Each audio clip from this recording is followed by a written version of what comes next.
Assalamualaikum warahmatullahi wabarakatuh. Halo kawan-kawan. Oke, kali ini kita akan bahas lagi nih menuju Pilpres 2024. Ya, agak sedikit berbeda karena kali ini saya tidak akan berpatokan dengan satu media atau satu pemberitaan.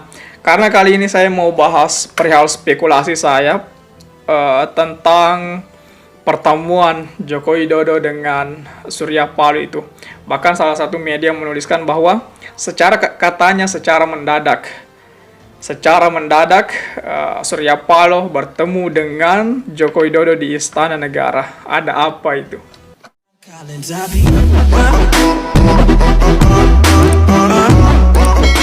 Oke, saya buka dengan sebuah pertanyaan bahwasanya ada apa sebenarnya pertemuan tiba-tiba diadakan pertemuan antara Surya Paloh dengan Joko Widodo di Istana Negara itu. Sebenarnya ada apa? Nah, sebenarnya ya kita bisa simpulkan bahwasanya kita bebas berspekulasi bahwasanya pertemuan ini pasti tidak jauh dari pembahasan Pilpres 2024. Tidak jauh pembahasan perihal reshuffle kabinet. Tidak jauh pembahasan perihal pencapresan Anies Baswedan itu. Iya, karena kita tahu bahwasanya Anies Baswedan adalah antitesa dari Joko Widodo.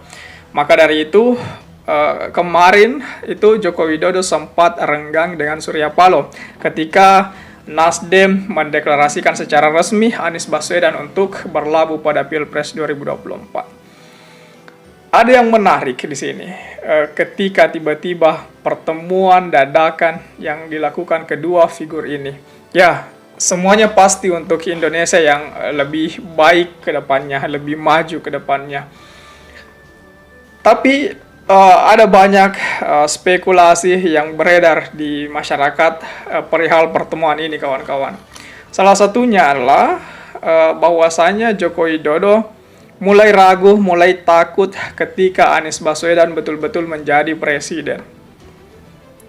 Kemudian, sehingga dia memanggil Surya Paloh kemudian mungkin memberikan opsi bahwasanya reshuffle kabinet tidak jadi dilakukan ketika Nasdem atau Surya Paloh menarik dukungan dari Anies Baswedan.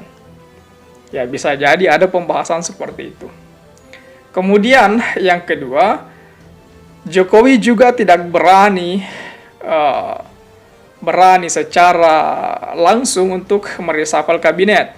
Karena katanya menurut informasi yang beredar bahwasanya Surya Paloh tahu banyak tentang Pilpres 2019, tahu banyak bagaimana proses kemenangan Joko Widodo di tahun 2019. Sehingga Joko Widodo takut untuk main-main dengan Surya Paloh. Karena katanya Surya Paloh punya kartu dan tahu banyak tentang kemenangan Pilpres 2019. Jokowi takut jika kartu itu dibuka oleh Surya Paloh itu. Ya, kemudian selanjutnya perihal kepemimpinan. Ya, kita tahu bersama bahwa tidak ada pemimpin yang sempurna itu. Tidak ada pemimpin yang perfect. Semuanya punya kekurangan. Tak ubahnya dengan Joko Widodo pasti punya sisi kelemahan, punya kekurangan, ya begitulah. Mungkin ada janji yang tidak ditepati, mungkin ada kasus yang bisa memberatkannya di kemudian hari. Sehingga pertemuan Joko Widodo dengan Surya Paloh ini memang wajib untuk dilaksanakan itu. Karena isi pertemuan ini juga pasti akan ada penegasan perihal beberapa kemungkinan ke depannya. Ya, kita hanya bisa berspekulasi karena memang di sana tidak ada kejelasan sama sekali. Jadi sebagai masyarakat biasa kita bebas berspekulasi seperti apa, bebas memberikan opini. Ya, berhubung kita juga berada di negeri yang demokrasi, yang semuanya bisa bersuara dengan baik gitu.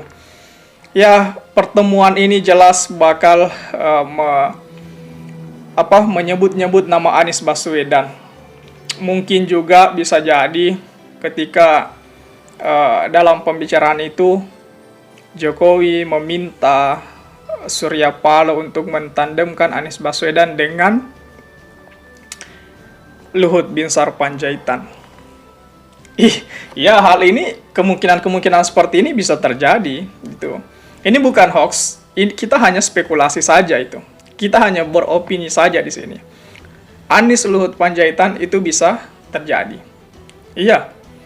Karena Jokowi, kita kembali sedikit, Jokowi itu mungkin ada janji yang tidak ditepati ataupun ada kasus yang bisa memberatkannya di kemudian hari. Nah, Jokowi takut ketika di kemudian hari tidak ada yang membackup-nya itu. Karena dia khawatir ketika betul-betul Anies Baswedan di kemudian hari menjadi presiden, Jokowi khawatir Anies Baswedan tidak membackup-nya secara langsung, tidak membackup-nya itu. Jokowi khawatirkan hal itu. Sehingga Jokowi mungkin mengatakan kepada Surya Paloh, jika Surya Paloh tidak ingin menarik dukungan kepada Anies Baswedan, maka cukuplah tandemkan Anies Baswedan dengan Luhut Binsar Panjaitan. Iya, hal ini bisa kemungkinan ini bisa terjadi. Kenapa? Karena hanya Luhut Binsar Panjaitan yang bisa di kemudian hari menjadi tokoh sentral untuk backup Joko Widodo itu. Iya, hal seperti ini itu kemungkinan seperti ini atau pemikiran seperti ini, opini dan perspektif seperti ini banyak sudah timbul di masyarakat itu. Iya, hal-hal seperti ini juga tidak boleh kita salahkan karena memang dari istana tidak ada kejelasan perihal apa isi pertemuan mereka itu. Yang mustahil kalau mau bahas-bahas lain dan sebagainya. Tetapi apapun hal itu, pertemuan keduanya ini tentunya akan mengarahkan Indonesia ke arah yang lebih baik. Itu kesimpulan yang bisa kita garis bawahi, yang bisa kita ambil hikmahnya. Kemudian yang kedua, kesimpulan kedua bahwa ini telah menjadi contoh yang baik buat kita dalam sistem berpolitik. Karena sebesar atau semenyeberang apapun pandangan kita atau setidak sepahaman apapun kita, berbeda dukungan apapun kita, tetapi tali silaturahmi itu tidak boleh diputuskan. Kita harus selalu bersilaturahmi meskipun berbeda pandangan. Nah, inilah contoh yang bisa kita ambil dari kedua figur ini itu. Nah, mengenai hal-hal yang menyangkut perihal pencapresan, itu wajar ketika mereka bicarakan. Ya, dari beberapa berita juga mengatakan bahwa pertemuan ini adalah pertemuan temu saudara yang sudah lama tidak berkomunikasi, sudah 3 bulan tidak berkomunikasi. Jadi pertemuan ini katanya adalah pertemuan melepas rindu gitu. Ya, berita-berita telah beredar seperti itu. Meskipun isi pertemuannya ditutup-tutupi bahasnya seperti apa gitu. Ya, tapi ini hal yang wajar, teman-teman. Ya, kembali lagi saya ingin bertanya kepada teman-teman, apakah teman-teman juga memiliki perspektif yang sama dengan saya ketika kemudian Joko Widodo menginginkan adanya